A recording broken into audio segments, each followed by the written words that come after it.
എറണാകുളത്ത് വിമത പേടിയിലാണ് UDF. കൊച്ചി കോർപ്പറേഷനിൽ മാത്രം പ്രമുഖ പ്രാദേശിക നേതാക്കളടക്കം 13 വിമത സ്ഥാനാർത്ഥികളാണ് രംഗത്തുള്ളത്. UDF പാളയത്തിൽ നിന്ന് 2 പേർ BJP ടിക്കറ്റിലും കളത്തിലിറങ്ങിയിട്ടുണ്ട്. ആലുവ, തൃക്കാക്കര, കോതമംഗലം, പെരുമ്പാവൂർ നഗരസഭകളിലും റിബൽ സാന്നിധ്യമുണ്ട്. വിമത ഭീഷണി തിരിച്ചടിയാകുമെന്ന ആശങ്കയിൽ അനുനയ നീക്കവും നടക്കുന്നുണ്ട്. Sajo Devasya, good evening.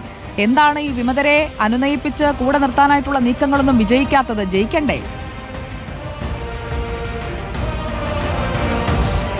സുജയ, ചില്ലറയൊന്നുമല്ല UDFനെ അങ്കലാപ്പിലാക്കിയിരിക്കുന്നത് വിമത സാന്നിധ്യം എന്നതാണ്. ചെറിയ നേതാക്കളൊന്നുമല്ല, സിറ്റിംഗ് കൗൺസിലർമാർ, മുൻ കൗൺസിലർമാർ, ബ്ലോക്ക് കോൺഗ്രസ് നേതാക്കൾ എന്ന് തുടങ്ങി പ്രധാനപ്പെട്ട ചുമതലകൾ വഹിച്ച പ്രാദേശിക നേതാക്കളാണ് ഈ വിമത സാന്നിധ്യം. അവർ റിബൽ സ്ഥാനാർത്ഥികളായി പത്രിക നൽകി. അവരെ മിക്കവാറും ആളുകളെയും അനുനയിപ്പിക്കാനുള്ള നീക്കങ്ങളൊന്നും ഫലം കണ്ടിട്ടില്ല എന്നാണ് ഇതിൽ ഏറ്റവും പ്രധാനമായി എടുത്തു പറയേണ്ടത്.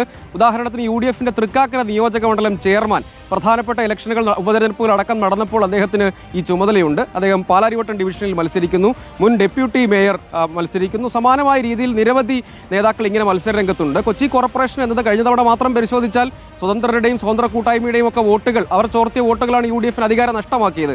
അങ്ങനെ വരുമ്പോൾ ഉറപ്പായും ഈ ഏതെങ്കിലും നിലയ്ക്ക് അവരെ അനുനയിപ്പിക്കുക, അവരെ ഒപ്പം ചേർക്കുക എന്നത് UDFന് വളരെ പ്രധാനപ്പെട്ട ഒന്നാണ്. പക്ഷേ അത് ഫലം കണ്ടിട്ടില്ല എന്നത് പ്രധാനമാണ്.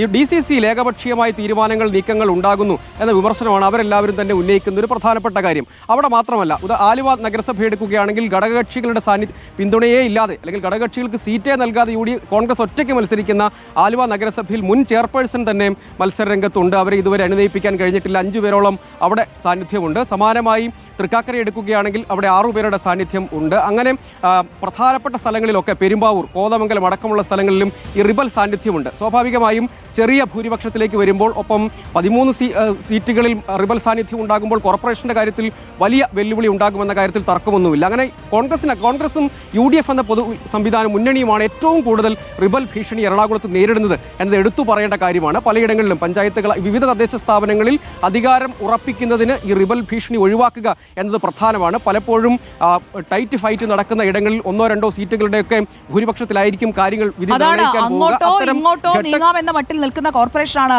എറണാകുളം കൊച്ചി കോർപ്പറേഷൻ എന്ന് പറയുന്നത്. അപ്പോൾ ഈ വിമതരെ അനുനയിപ്പിച്ചില്ലെങ്കിൽ പണി പാളുമെന്നുള്ളത് ഉറപ്പാണ്. അപ്പോൾ ആ അനുനയ നീക്കം നാളെയും മറ്റന്നാളും ഒക്കെ ആയിട്ട് നടക്കുമോ എന്നുള്ളത് നമുക്ക് കാത്തിരുന്ന് കാണാം. Thank you, Sajo Devasya.